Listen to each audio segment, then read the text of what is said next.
Hello, Giants fans, and welcome to a new edition of the Valentine's Views podcast here on YouTube. Your Giants are preparing for their second game against the Philadelphia Eagles in the last 3 weeks, and it's been a wild roller coaster ride of a month or so for the New York Giants. And here to help me sort of figure out what the heck is going on with this team is the great Steve Serby, columnist from the New York Post. Hey, Serby, how are you? Thanks Good. for hopping on. Well, thanks for having me, Ed. Always a pleasure. Sorry I'm still trying to figure out what happened in Denver myself. Something happened in Denver. Well, Haven't we all tried to forget about that? I kind of dozed off after the third quarter, so I don't know what I missed. Oh, good Lord. I was on a show the other day, and the guy kiddingly said, it got to be 19-0, and I just went out in the yard and did some yard work. but I wanted to start there. Obviously, with about 5 minutes to go, I filed my column. Oh, geez. Talking about bring on the Eagles. The Giants are 3-4, and then Dart throws the interception, and my editor texted me, "Uh-oh," and I texted him back, "Hold on." Yeah. And sure enough, then all hell broke loose. It's so funny because I do a mailbag every week, Steve, and one of the questions I got this week was sort of about like the whole process of covering a game like that and how it changes your story. And it's so interesting because I don't do the recap, right at the 00 recap for us anymore, but I've done a million of those in my lifetime, and those are so hard to read, so hard to write, because you're doing Giants win with your left hand and Giants lose with your right hand, and you've got to have them both ready when the game ends. And but I was like you, I was sitting here writing. I'm trying to wrap my mind around what I'm going to write, and I'm starting to put together, when I saw the deflected pass for that Theo Johnson took for a touchdown, I'm starting to think that's the moment we've been waiting for a long time with this Giants team. That's the moment when things finally changed. When all of the misery of the last however many years, sort of evaporated. And I was trying to think of like other, crazy, like Phil McConkey Super Bowl touchdown, weird plays like that in Giants history. And then they blew all that up. But what I want to ask you is, where does that rank for you? I know where it ranks for me in what I want to call the pantheon of worst losses in Giants history. Where does it rank for you? Well, it didn't have the magnitude of, obviously, the Super Bowl loss to the Ravens, obviously, or the 49ers collapse in the playoffs under Jim Fassel. But because of the epic nature of that collapse, 19-0, 26-8, 33 points scored in the fourth quarter, it has to be at the top of the regular season epic crashes, collapses, chokes, whatever you want to call it. Look, in history, it was an historic collapse, and it'll be interesting to see if they can rebound. Now, during the week this week in the locker room, they seem to have flushed it. But again, it's such a week-to-week league. Who knows? Now, A.J. Brown may not be playing for the Eagles this Sunday, which is a break. On the other hand, Javon Holland and Paulson Adebo may not be playing for the Giants.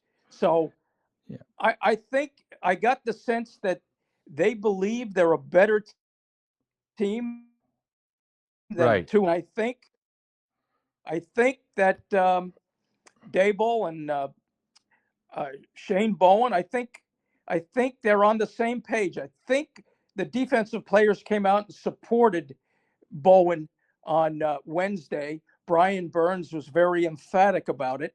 So now it's time for them to put up or shut up. Yeah, let me ask you about Burns. I know that, the viral video of him coming off the field and, you know, screaming about 3rd and 8 and this and that. And it's so easy. The internet grabs that and puts their own context to it.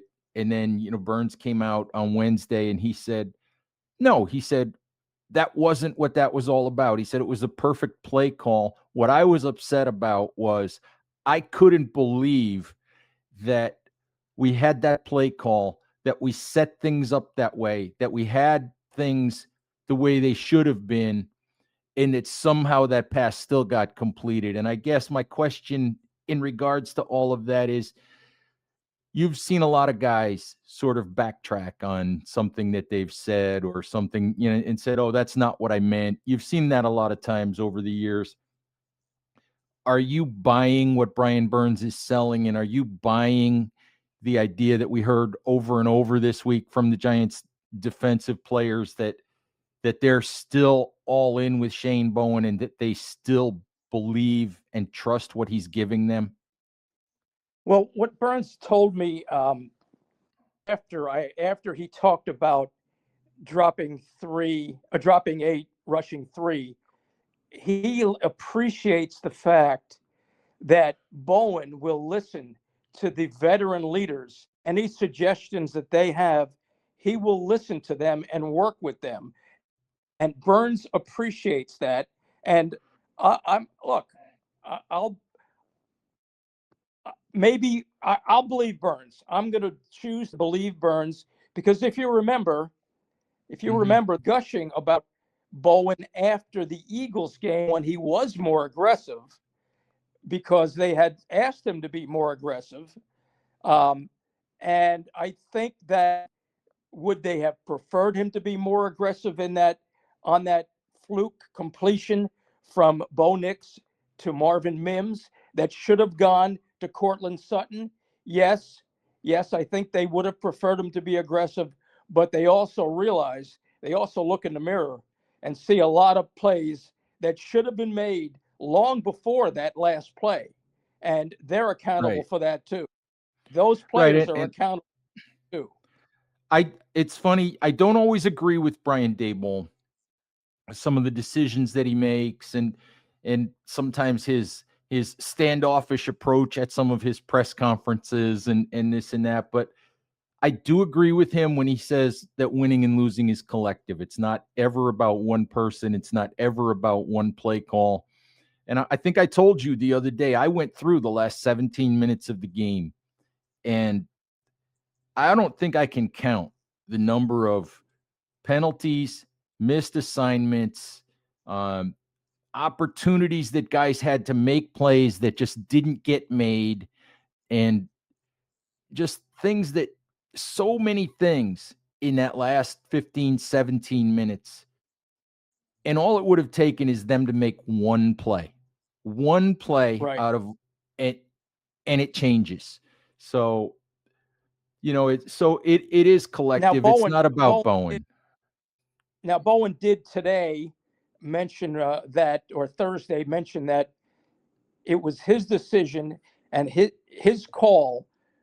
He was asked about Dexter Lawrence not being on the field during those last 2 plays, and he said he should have been on the field, and of course he should have been. But now, could Dex have been gassed as most of the players on defense were? Very much so. Dex is 300 and he weighs more than you, Ed. He's 300. he's 350-pound man, and Now, I don't. Dex wasn't gonna say it either, but they played more than 30 defensive snaps just in the fourth quarter. So Yep. you never know. But you would have liked to have had Dexter Lawrence on the field in that situation. You would have liked to have had Abdul Carter on the field, but we don't know what physical condition either of those guys was in at Well, that time look, either. Brian Burns said the call was the perfect call for that first down play. Bo Nix overthrew Cortland Sutton, and it just happened to land in the arms of Marvin Mims. And So, the funny thing about that too is I didn't really see that the first time I watched, I rewatched the play. I didn't really see, the overthrow part of the play, but you can tell, like, Marvin Mims is not expecting to catch that ball, and and Drew Phillips was not expecting to have to defend it. yeah. So Well, it's look, just a they're all to bizarre blame. play. They're all to blame. Everyone, coaches, Absolutely. players, all to blame. Absolutely. And are I think, as you said, you and I talked about this the other day, I think on Wednesday, coming out of the locker room, how, I thought the locker room was the normal Giants locker room. It was noisy. It was busy. There were a lot of guys in there. There weren't, people weren't hiding from the media. There wasn't a card game going on with 12 guys in it that we couldn't talk to. So it doesn't feel like there's a hangover, but I No, don't think we know if there's a hangover until we get to a game, whether it's this Sunday or whether it's a month from now. We get to a game and it's the fourth quarter and the Giants have a narrow lead and they have to hold it. I think that's when we'll know if there's a hangover. How do they play in that situation? can they recognize winning time? Right.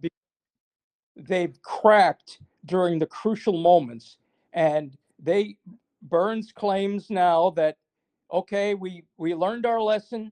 We've got to be more detailed. The proof is in the pudding.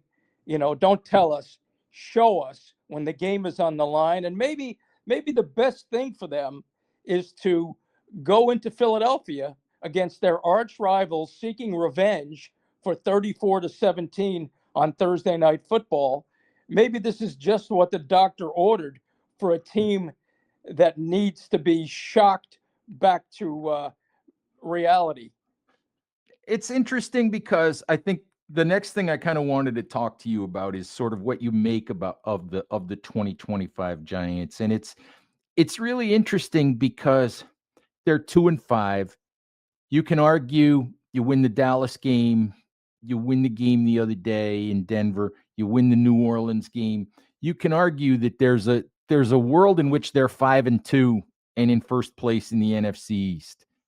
But there's also a process sometimes with a team of learning how to win or learning not to lose or learning, just learning how to prepare and how to take every single play, you know, as seriously as they need to. I talked to Raheem Nunez Roches the other day, and and he said, and I don't know if you came by while he was talking about this, but he said it was clear that there were guys who didn't play quite as hard once it got to 19-0 as they had played to help us get to 19-0. Yeah, well, And Burns that's after yeah. the he said that guys might have gotten a little comfortable, and there's Mhm. no. Right. And I think, right, when I look at this Giants team, I think it's a more talented team than they've had in the last couple of years. There's a lot to be optimistic about with Jaxson Dart and the young quarterbacks, but it's a team that is now trying to learn how to win, how to be a good team. Right, and the good news is they've got Steve will be the real deal and is the real deal, but he'll have growing pains, of course. And they've got Cam Scattaboo and guys like Theo Johnson who will who are sick and tired. Well, not so much Scatterbo. He's not sick and tired of losing, but he's not used to losing, and he's a bad loser. Scatterbo and Jaxson Dart both. And the Giants have enough guys in that locker room who should be sick and tired of losing, and they realize they're close, but close is not good enough. They Right. have, I believe, they have closed the talent gap on the rest of the division, but we have not seen the fruits of that because they've self-destructed in the crucial moments.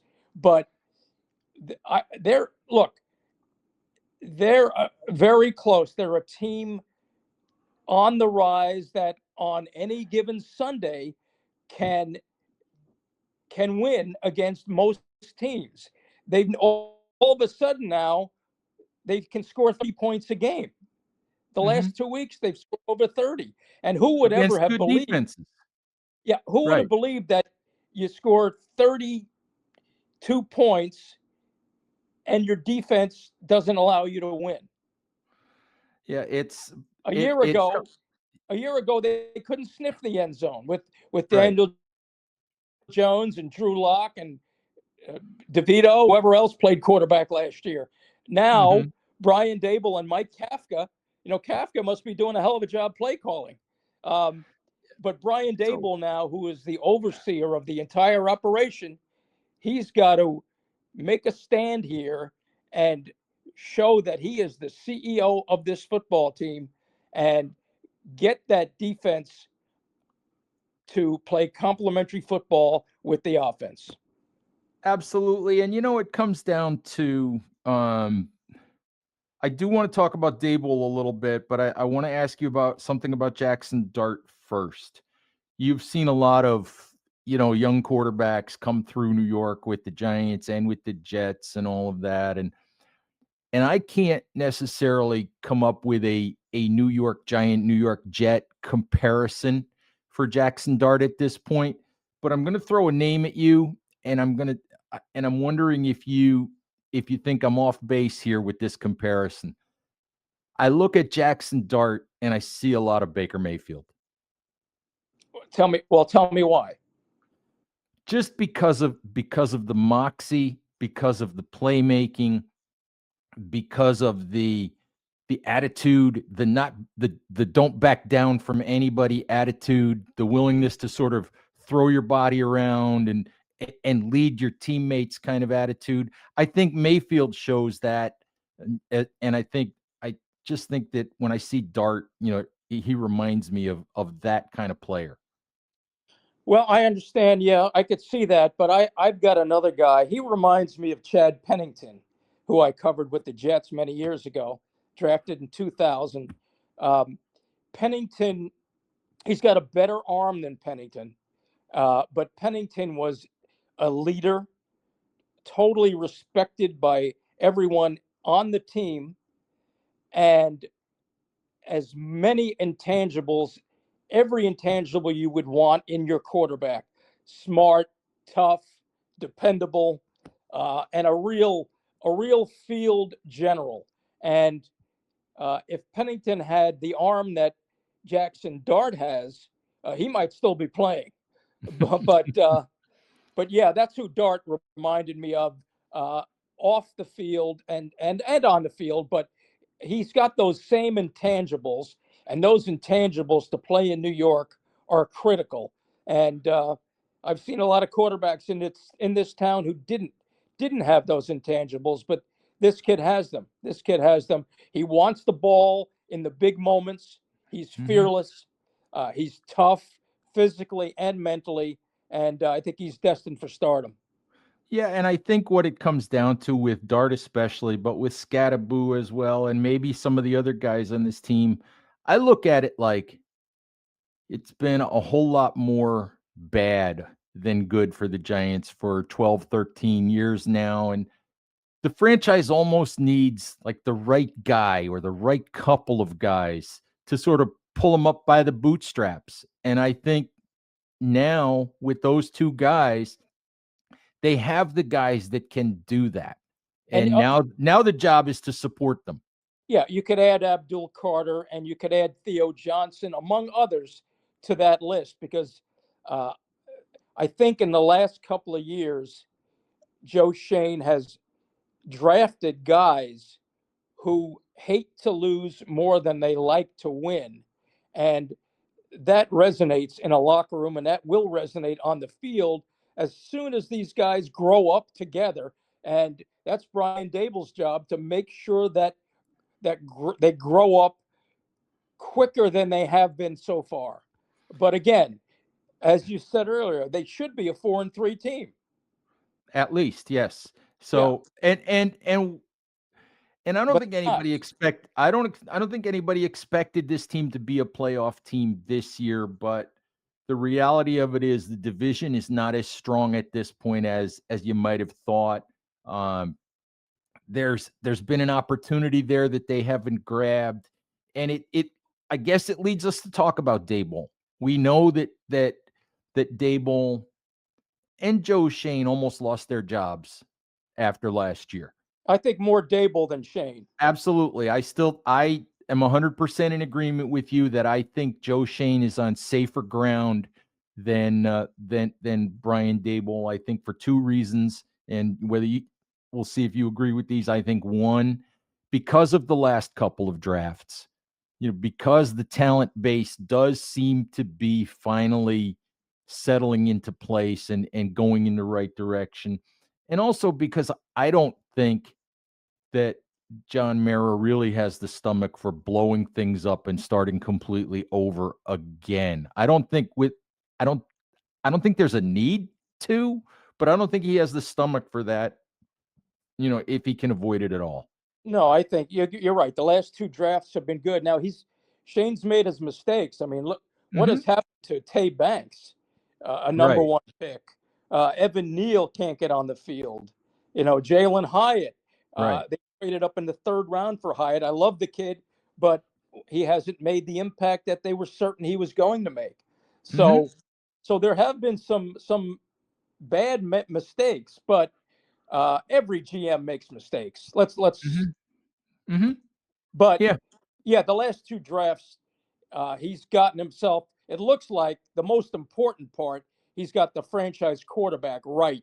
Mhm. Again, he inherited And Daniel Jones, paid him the 40 mil, let Saquon go out the door, blah blah blah. But he also traded for Brian Burns mhm, and Saquon. By the way, 3.3 yards a rush this year, 5.8 a year ago. Now he's not falling off a cliff. The Giant defensive players say he's the same old Saquon, but Saquon is having a little difficulty behind an offensive line that has been banged up mhm. and might remind him in some nightmare scenario of some of the Giant defensive lines he struggled behind during his most of his 6 years here. Now the Eagles have a great offensive line coach.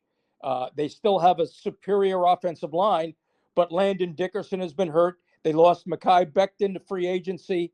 Um, Cam Jurgens will probably miss this game Sunday, the center. They may have to move Dickerson to center. Uh, Saquon has 21 negative runs, most in the league.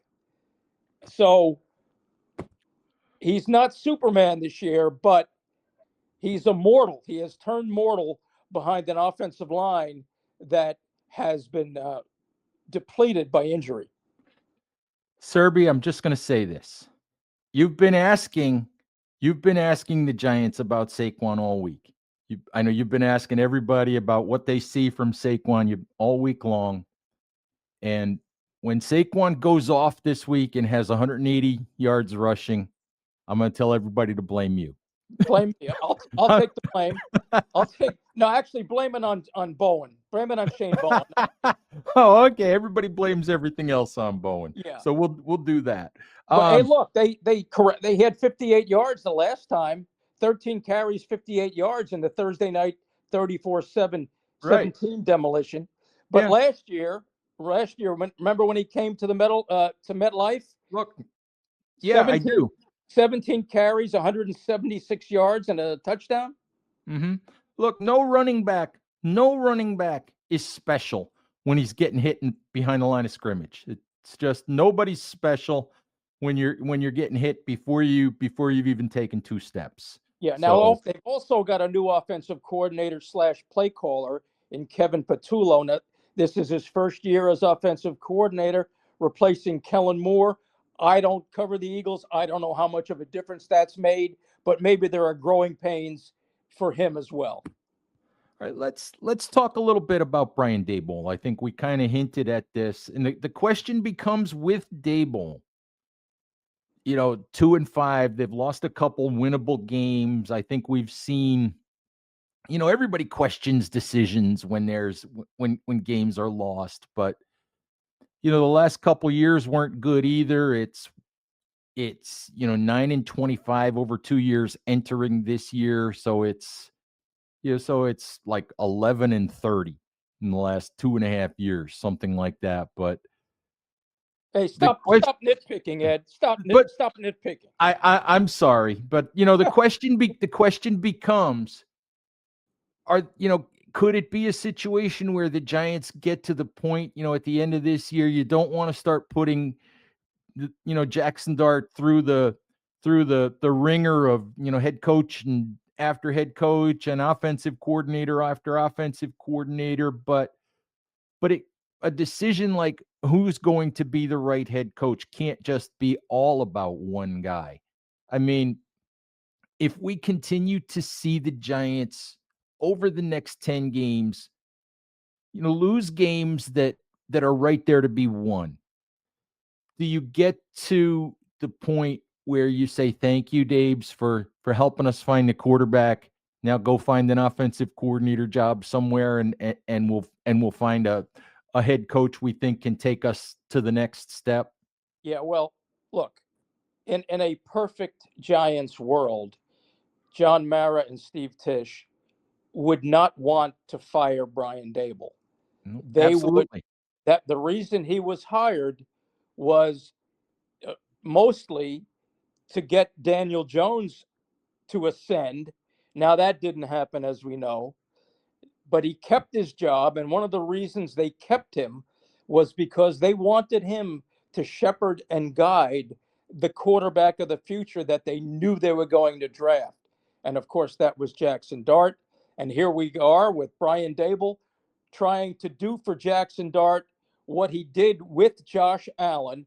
I'm not comparing Jaxson Dart to Josh Allen, although Charlie Weiss, whose son was on the coaching staff at Ole Miss, told me that Jaxson Dart plays like Josh Allen, reminds him of Josh Allen on the field. But anyway, that's a bridge Right. too far right now. But But he's not the same. He's not the same physical no, specimen that Josh Allen is. He doesn't have that same physical ability that's so far over the top. no, of course not. He doesn't have the arm, but he seems to have the intangibles, and he seems to Mhm. have the leadership. But let's not compare Jaxson Dart to Josh Allen just yet. But the Giants would love Brian Daboll to continue to develop Jaxson Dart.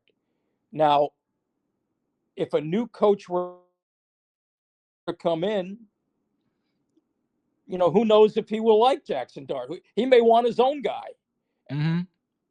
right? I mean, Right. things can, but but like I said, they would rather they hired him to develop a quarterback, and they kept him to develop a quarterback, and as long that's his ace in the hole, obviously, but even if Jaxson Dart were to lobby for the Giants to keep Brian Daboll, he's still going to have to win some games here.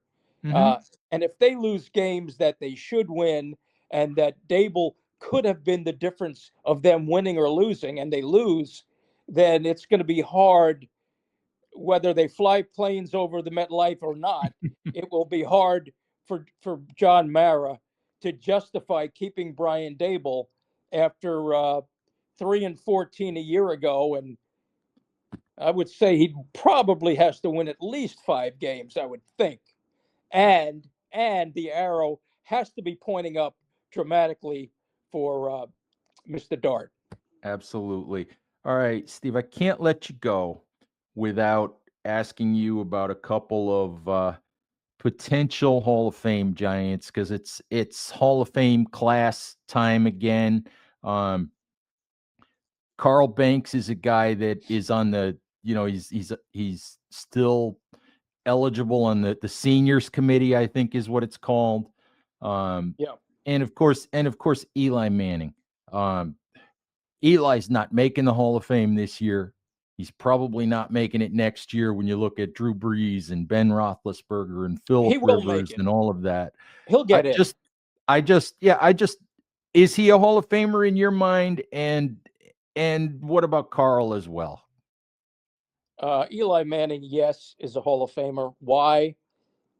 As clutch as they come, 2 Super Bowl rings, beat Tom Brady twice in the Super Bowl, and played here in New York, weathered every possible New York storm, um, and 210 straight games starting, to Ed.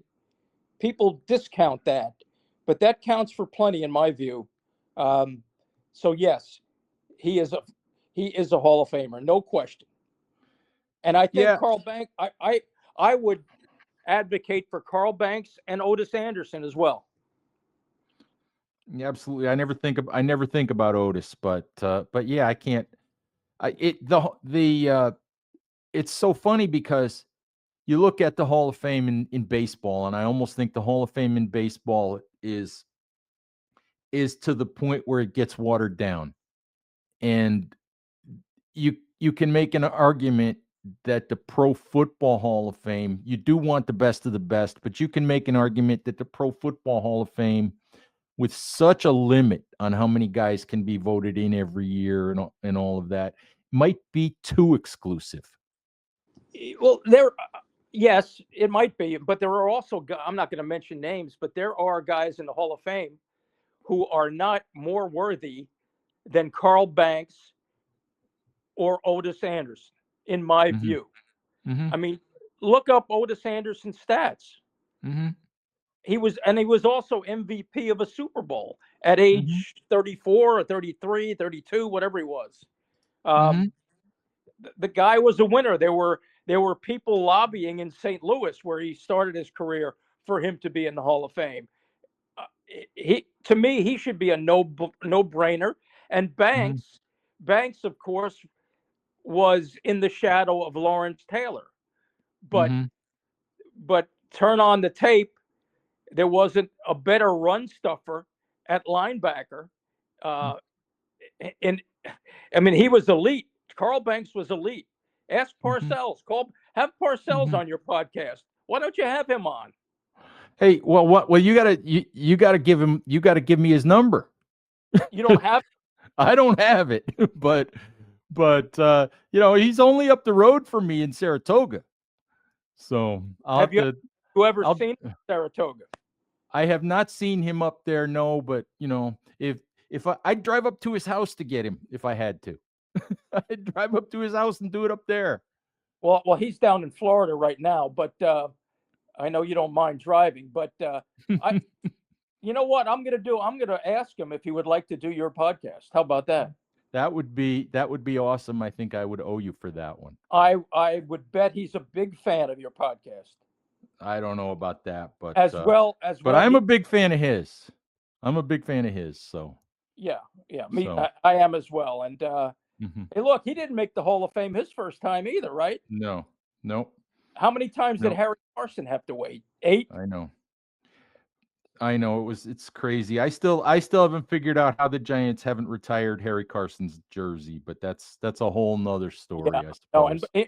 I know. But before we leave, by the way, Ed, um, thoughts and prayers with John Mara. I just want to get that A- in. One of Absolutely. one of the classiest men I've dealt with over the years in any sport. A good Hmm. guy, battling cancer, and Godspeed to him. Hope everything works out for him. Absolutely. And that has nothing to do with football, nothing to do with anything around this particular football team, but some things are more important than that. And so as you said, best wishes to John Mara. Right, Oh, and he is the number one Giants fan. He's been criticized over the years that he doesn't care, this and that. Nobody cares more about the New York Giants than John Mara. and the one thing that I will say, somebody asked me the other day, well, you look at the Gettleman, and you look at Shermer, and you look at Judge, and you look at McAdoo, and you look at all of that, and how would you have any faith that Giants ownership could make the right decision if they were to fire Brian Daboll and Joe Shane? And so why bother firing him? And I said, look, If you think you have the right guys, you keep the right guys. If you don't think you have the right guys, you make a change. And if you look around the league, the reality of it is there are more bad GMs and more failed head coaches and more mistakes made in hiring those guys than there are success stories. It's not often that you get the right GM and the right head coach together at the right time. And But you not keep often. trying. Yeah, but if you have the right GM and the right coach, your chances improve to get the right franchise quarterback. Absolutely. All right, Steve, I appreciate it, and I'll be looking forward to getting Coach Parcells' number from you. so, All right, keep the so line free. He'll be calling momentarily. all right. Hey, it's I had who did I talk to one time? Well, I talked to Gary Myers one time, former Daily News columnist, and I we got talking about Phil Simms one time, and he said, "I'll have Phil call you." And like 5 minutes later, my phone rang. I was like, "Oh, okay. You meant now?" Well, so wait. Have you had how many times have you had LT on your podcast? 0. You're kidding. Nope. 0. I I've can't had believe. I've talked to Sims, but nope, not LT. Nope.